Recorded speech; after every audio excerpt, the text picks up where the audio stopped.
En Noticias 1 esta noche, el abogado de Laura Ojeda, que contrató Olmedo López en la UNGRD, se atornilló a su puesto y al millonario contrato que este le firmó. La reparación del dique Caregato, que colapsó la semana pasada, también fue contratada por Olmedo en la UNGRD. Por enemistad manifiesta contra Petro en trinos y declaraciones, le piden a Prada apartarse del caso Petro en el Consejo Electoral. A pesar de la tormenta política por corrupción, la reforma pensional arrancó su camino en la Cámara de Representantes.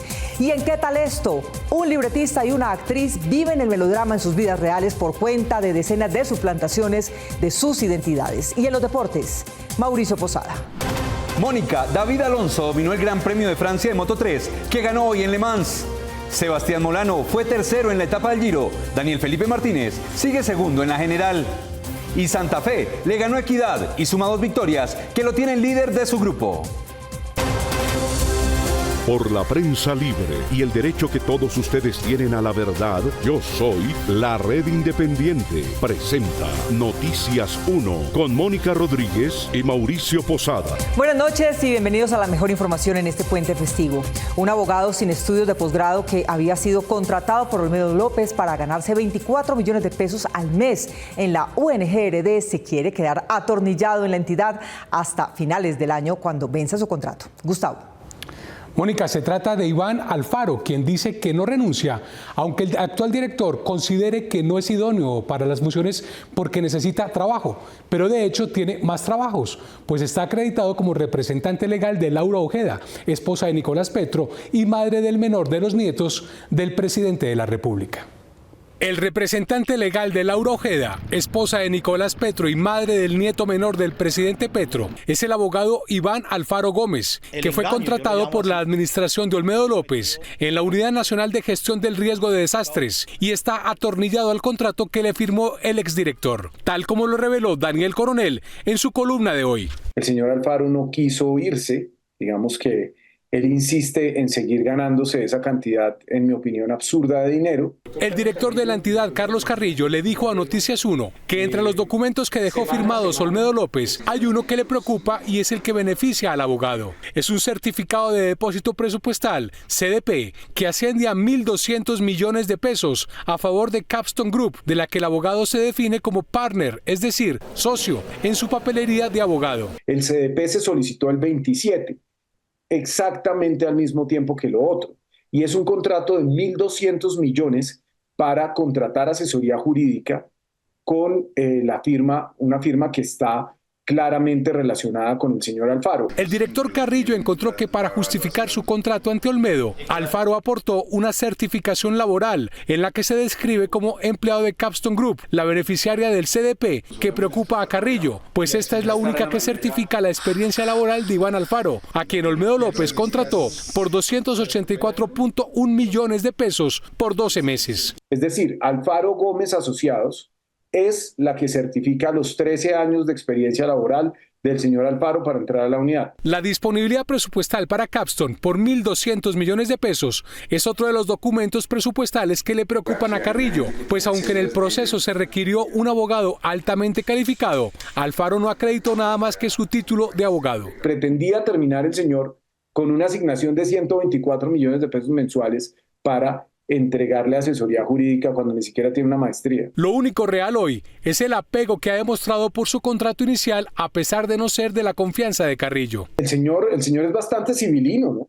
El señor es resbaloso. Entonces, pues dice que no, que él quiere seguir haciendo su contrato, que él necesita trabajar. Pero de hecho, él trabaja, pues está acreditado como representante legal de Laura Ojeda en sus querellas contra la excompañera sentimental de Nicolás Petro.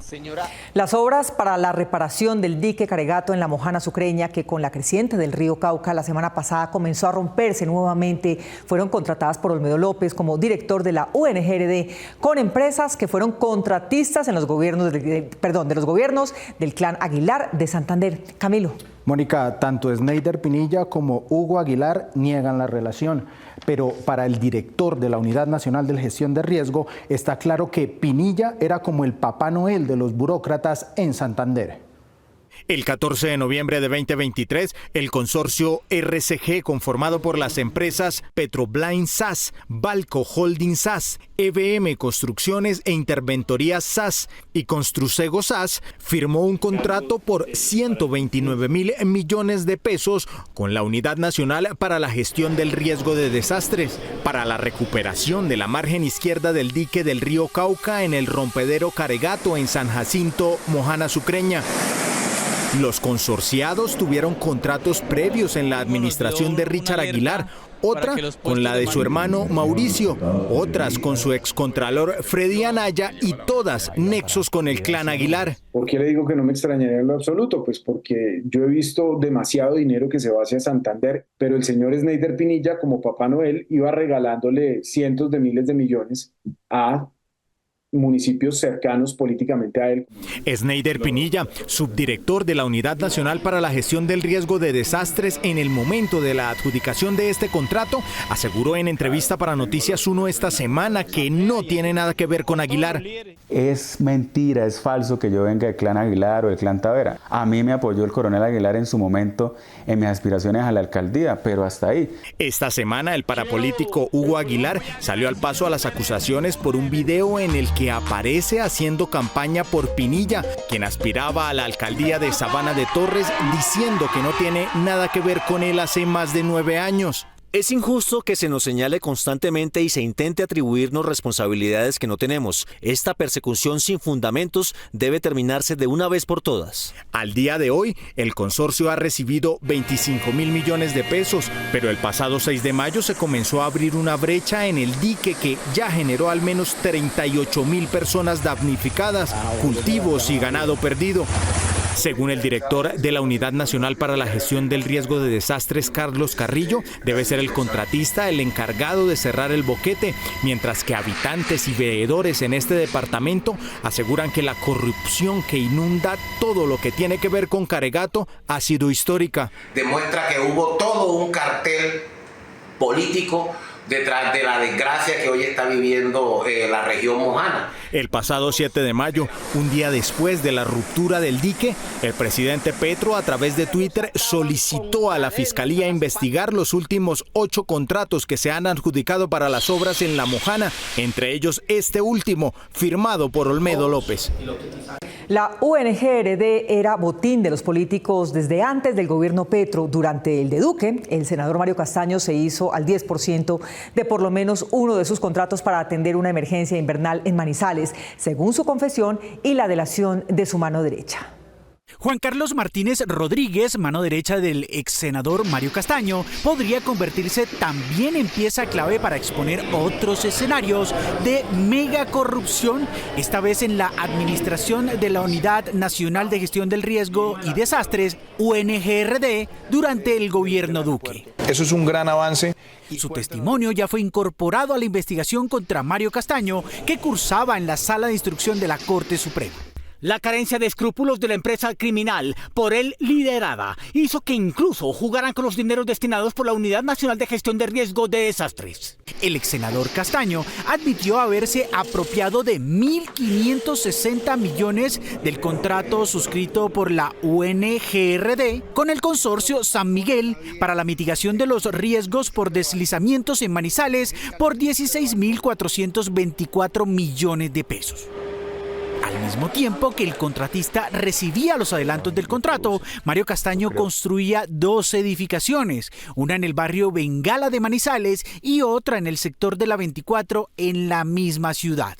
El procesado instigó dolosamente, mediante una cadena de determinaciones, a miembros de la organización directiva para que se apropiaran de una suma de 1.560 millones de pesos a favor suyo y de otras personas. Esta es la estructura criminal de ese contrato que figura en el expediente de la Corte Suprema. También se documentó que entre agosto de 2020 y marzo de 2022, Mario Castaño y Juan Carlos Martínez visitaron 41 veces las oficinas de la unidad en Bogotá. El medio digital Casa Macondo reveló que Mario Castaño se reunió 5 veces a puerta cerrada con el entonces director de la unidad, Eduardo José González. Con funcionamiento 24 horas al día. Este es el top 10 de congresistas que para la misma época visitaron la entidad. Unas 100.000 reses en La Mojana han sido evacuadas de emergencia por las inundaciones. El gobierno prometió comprar forraje y los ganaderos piden que por tardes lo reciban el próximo miércoles. Marta. Mónica, y los arroceros que tuvieron que reducir sus hectáreas sembradas con la inundación de 2021 habían regresado confiados en que el dique resistiría esta creciente, pero con el nuevo colapso arrasó con 6.000 hectáreas. El nuevo rompimiento del dique Caregato en La Mojana Sucreña ha dejado al menos 38.000 hectáreas de cultivos bajo el agua y ha forzado el desplazamiento de más de 100.000 cabezas de ganado.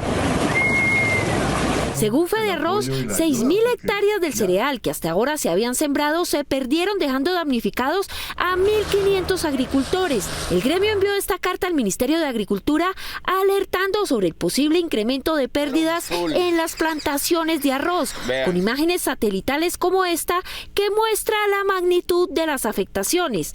Aunque desde el pasado rompimiento del dique Caregato en el año 2021 se registró una disminución de la siembra, entonces de 13.000 hectáreas de arroz, esperanzados en las obras contratadas, los agricultores volvieron a sembrar.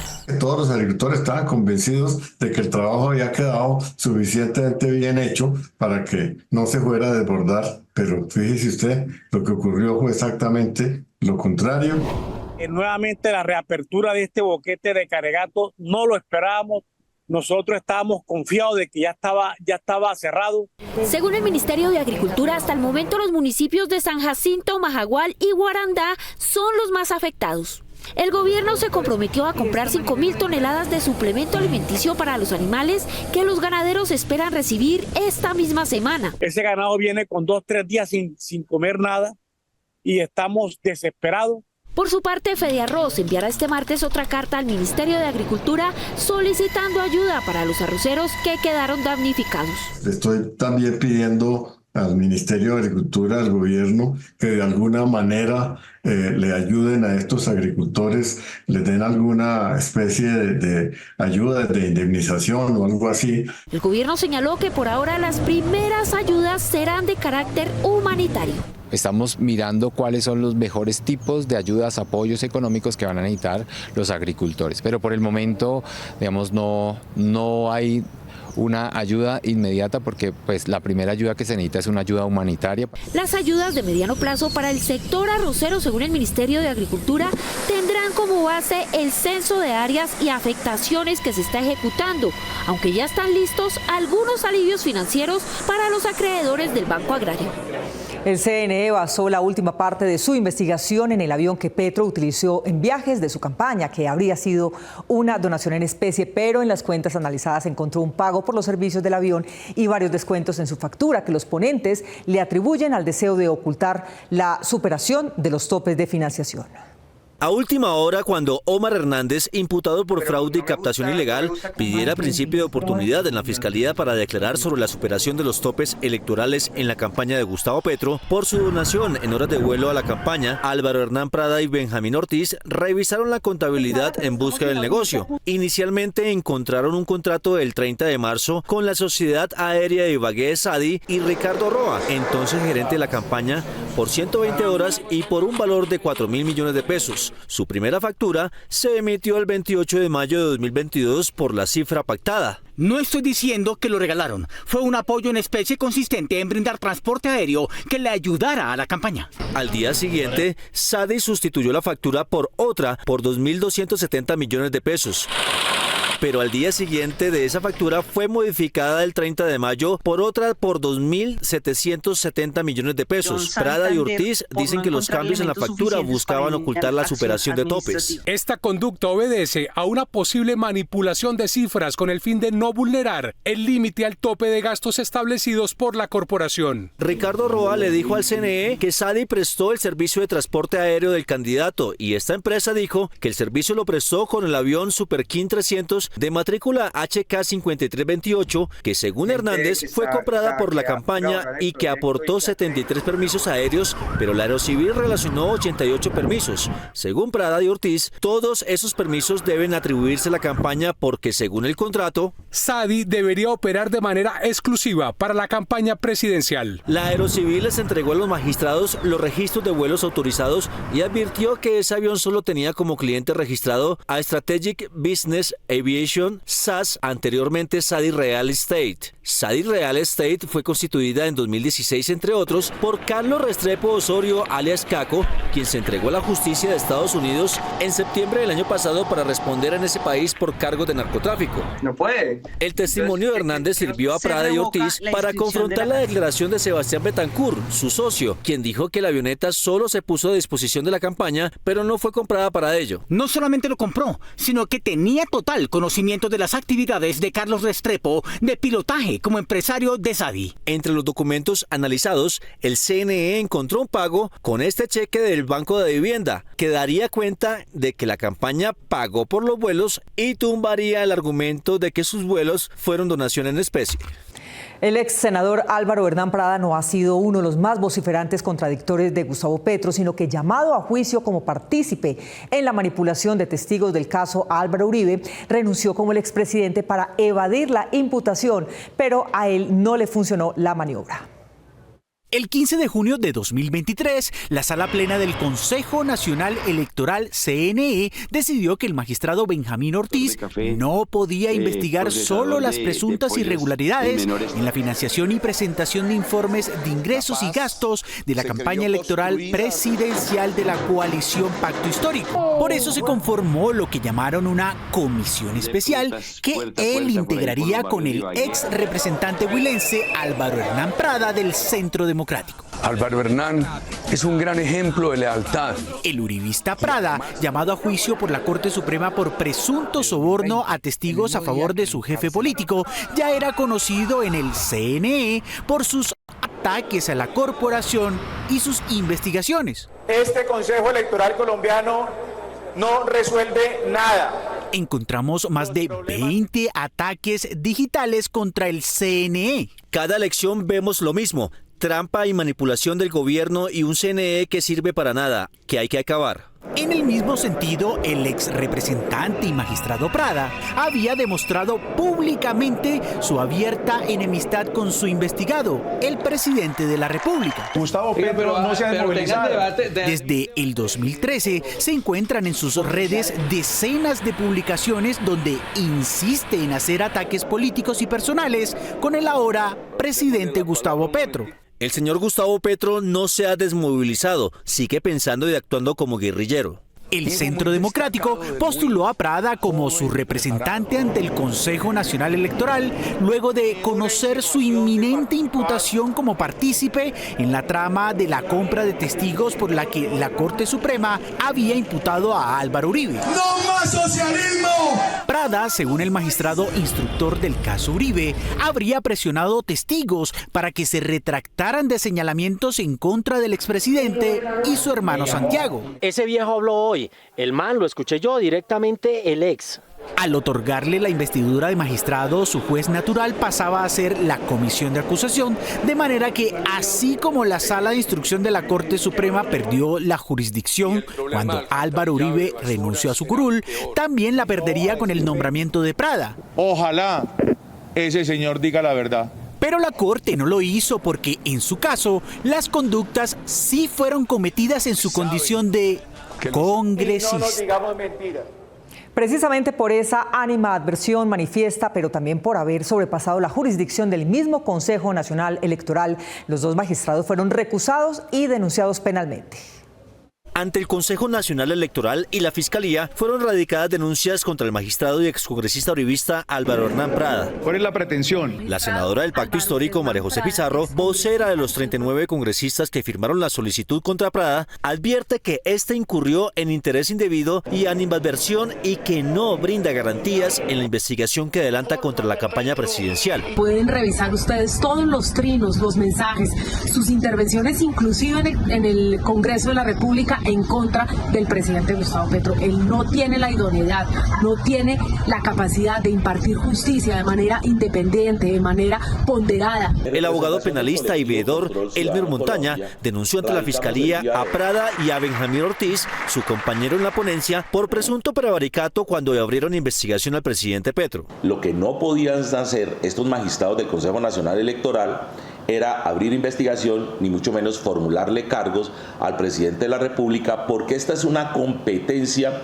exclusiva y excluyente de la Comisión de Investigación y Acusaciones de la Cámara de Representantes. Según Montaña, existen indicios para determinar intereses particulares de los magistrados ponentes que deslegitima la función del organismo electoral. Por haber instrumentalizado un órgano como el Consejo Nacional Electoral en este propósito, obedeciendo por supuesto a intereses de sectores de la oposición, hemos radicado esta denuncia ante la Fiscalía General de la Nación. Según el exmagistrado del Consejo Nacional Electoral, Armando Novoa, los magistrados incurrieron en el error de atribuirse jurisdicción sobre la conducta presidencial que por Constitución no le corresponde, con una interpretación que la ley no contempla. No, es que el Consejo Electoral está investigando la conducta del presidente cuando era candidato.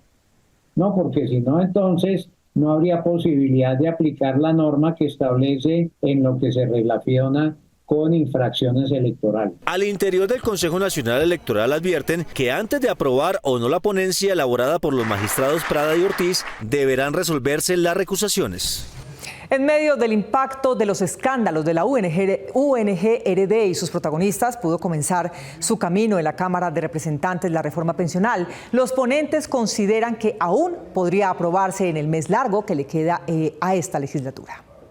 Es una reforma que beneficia sobre todo a las grandes mayorías de bajos recursos en Colombia. Así describe la reforma pensional la representante recientemente designada como ponente coordinadora de este proyecto de ley del gobierno que se discute en el Congreso, esta vez en la Comisión Séptima de la Cámara de Representantes, con los tiempos bien justos para su discusión. Sí, es un reto enorme, con un riesgo grandísimo, una reforma que estuvo 14 meses en Senado, durmiendo buena parte de ese tiempo, y que llega a Cámara con un tiempo muy limitado. Hasta el 20 de junio, cuando termine la actual legislatura, podría discutirse el proyecto. Tendrá poco más de un mes para pasar 2 debates pendientes, tanto en comisión como en plenaria de Cámara. Hoy el ambiente de debate no es un ambiente fácil. Creo que se ha generado toda una serie de ataques políticos, de convulsiones, tanto al interior del Congreso como en el gobierno,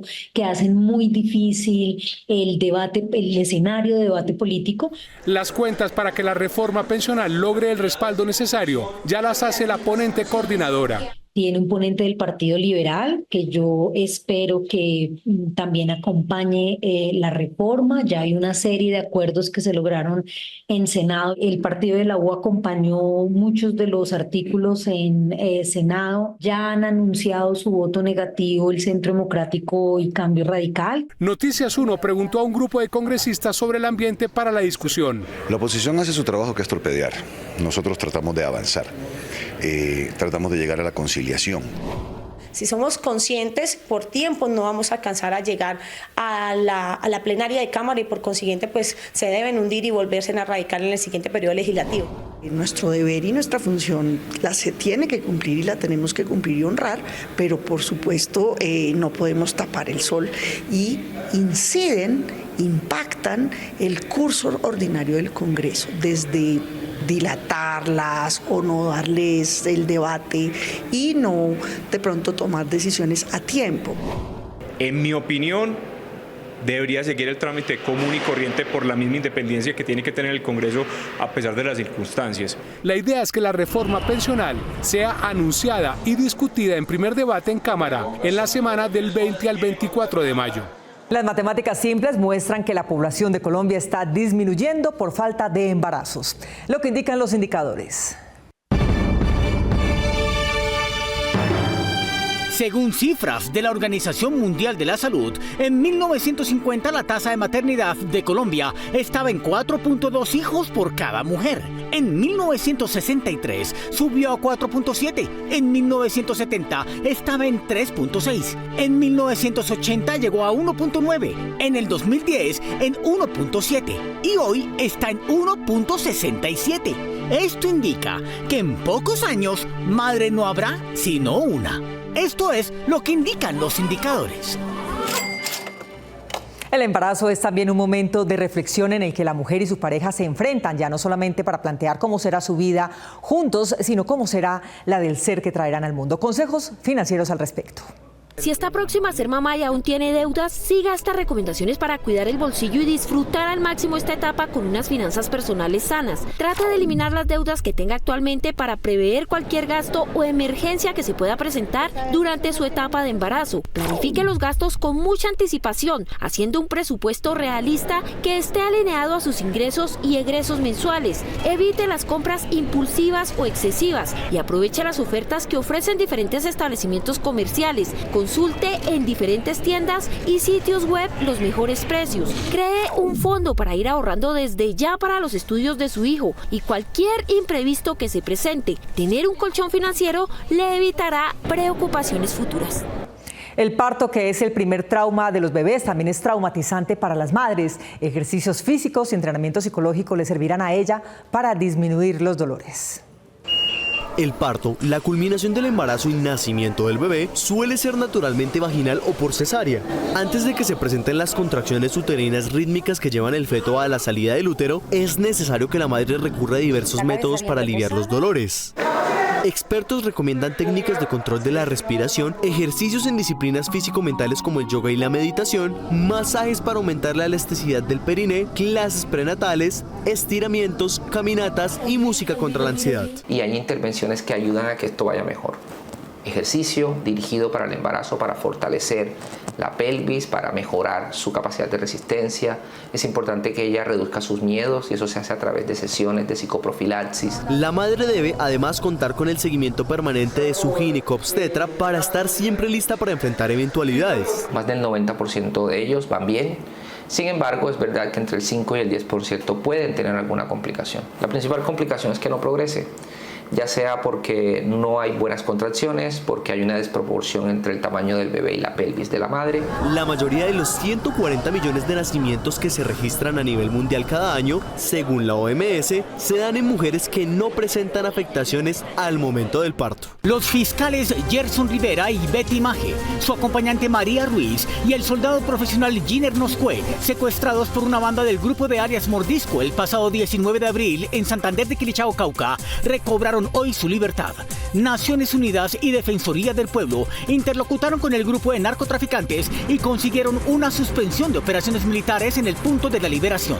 A través de un comunicado, el grupo Ramos de la organización de Mordisco anunció la liberación y anexó propaganda descalificando a otro grupo también de Mordisco que está en conversaciones con el gobierno, pues dicen que estos no representan siquiera el 5% de la banda, que insisten en autodenominarse como fuerza guerrillera.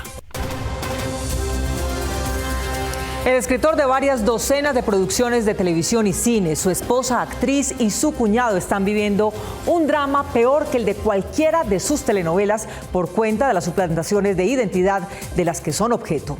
¿Qué tal esto?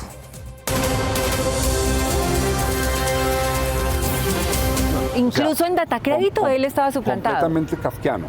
O sea, acusado, bloqueado, pero no me podía porque nadie me decía que me estaban acusando. Yesenia y Mauricio han participado en los dramas más angustiantes y retorcidos de la televisión y el cine colombiano. Han sufrido amores y desamores y han pasado de la riqueza a la pobreza y viceversa en cuestión de semanas. Pero nunca en sus vidas reales ni imaginarias se habían enfrentado al drama de la suplantación personal. Mira, él está suplantado, él está suplantado, él está suplantado, que es mi esposo, mi hermano. Te suplantan una vez y te suplantan 2, 3, 4 y te siguen suplantando durante muchísimo tiempo. Estoy reportado por 4 empresas a las que no les debo nada, pero que ellos van reportando a la ligera. Hace años que la suplantación les quita el trono de la reina del flow, les daña el desayuno y les oscurece la otra mitad del sol. Ahora se levanta uno angustiado de hoy dónde me suplantaron, porque entonces ya ahora no es solo el robo que te hacen en la calle, sino el robo digital. La familia entre 2023 y 2024 ha sido víctima de al menos 70 casos de suplantación personal. 4 años después de haber estado en el laberinto de la televisión, nadie nos oye. Están en el de las reclamaciones. Para poder averiguar qué es lo que estaba pasando cuando supe que estaba reportado en las centrales de crédito, lo primero fue llegar a las centrales de crédito que parecen la Gestapo, o sea, no hay forma de saber por qué te acusan. Sin importar lo que ella ha sido en el bloque de búsqueda, los 3 Caínes, alias El Mexicano, la guerra total del Cartel 2, ni en Pandillas, Guerra y Paz, suplantan su identidad sin ningún temor, como si ella no fuera una, sino 2 mujeres. Y ahí empieza el calvario. A partir de ahí empiezas a darte cuenta que han sacado miles de líneas tuyas telefónicas, que te han metido en créditos de no sé qué. Los personajes de su drama, más allá de todas las alertas, han visto como en cuestión de minutos surge una línea telefónica a su nombre. Los comercios y las entidades crediticias deben asegurarse que esos créditos, esos productos se los dan realmente a la persona y no a cualquiera que tenga una copia de una cédula. Eso es injusto para quien es el dueño de esa identidad. Criminales con ingenio comparables del patrón del mal han infiltrado los sistemas de verificación de las entidades bancarias y crediticias. Hacemos filtros rigurosos, pero cada vez las personas que se dedican a este tema de la suplantación son más sofisticados. El nudo de la trama de esta estafa es esa infiltración que le corresponde combatir al sistema bancario, al que una ley le impuso la obligación de solidarizarse con las víctimas de los fraudes digitales, pero los bancos fueron a la Corte Constitucional a pedirle que no los condene. Que era desproporcionado que estas deudas, estos cobros producto de fraude, lo tengan que suspender, que eso es desproporcionado e injusto con los bancos. Y buscan que la ley se declare inconstitucional, que es la única esperanza de final feliz que tenía este drama.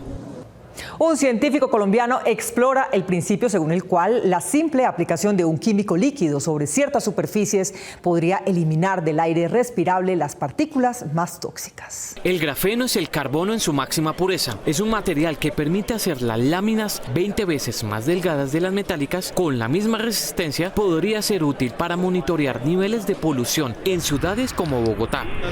Mediante la aceleración química expuesta a la luz, llamado fotocatalizador, el grafeno puede absorber las moléculas que son partículas tóxicas. Y si lo ponemos dentro de un dispositivo electrónico, pues vamos a tener los datos.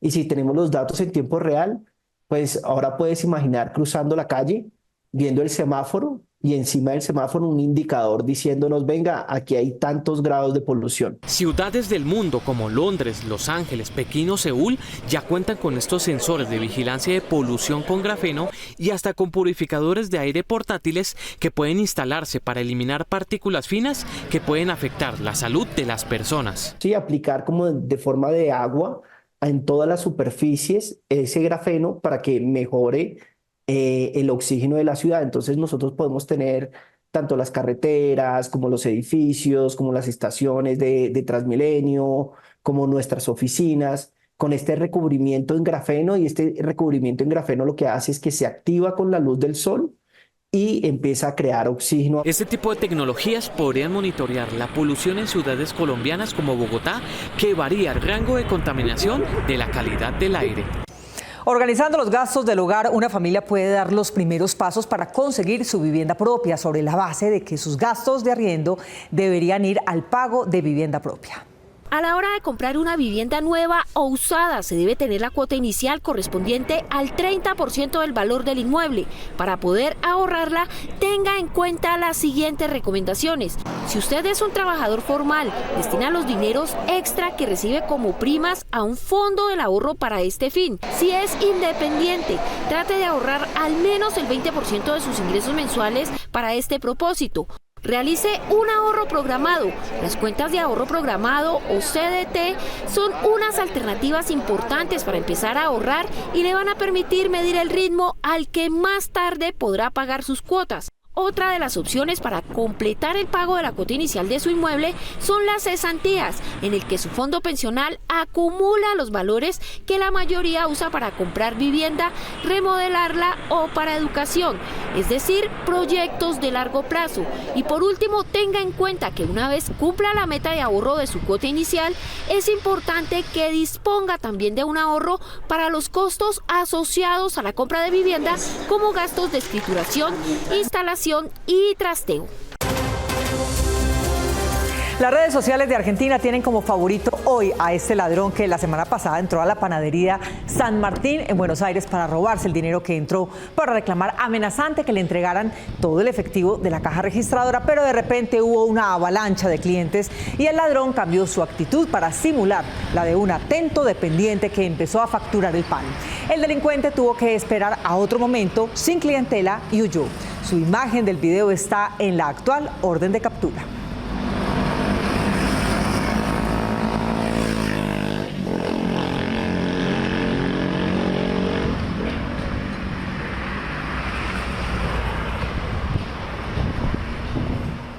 Nos vemos en las redes sociales y mañana lunes festivo aquí en Noticias 1 con las mejores noticias del fin de semana. A ustedes, como siempre, gracias por elegir la independencia. Feliz noche. Noticias 1 continúa con su labor periodística e investigativa y seguimos con nuestro compromiso por la verdad. Por eso, para nosotros, sus donaciones y apoyos son muy importantes. Recuerden que pueden apoyar todas las emisiones de Noticias 1 del 2024 en baki.co/inclinada la red independiente. Y en esta ocasión enviaremos a vuelta de correo el nuevo buzo de Noticias 1 2024 en color negro o blanco por aportes de 140,000 pesos, disponible en todas las tallas. Recuerda, baki.co/inclinada la red independiente. Clic en suscribirme, ingresa el monto por 140,000 pesos y listo. Muchas gracias por elegir la independencia. Noticias 1 renueva su imagen y reafirma su independencia. Tenemos la última tecnología digital y el mejor equipo periodístico para que ustedes reciban información objetiva con criterio auténtico, analítico e investigativo. Este es Noticias 1, la red independiente.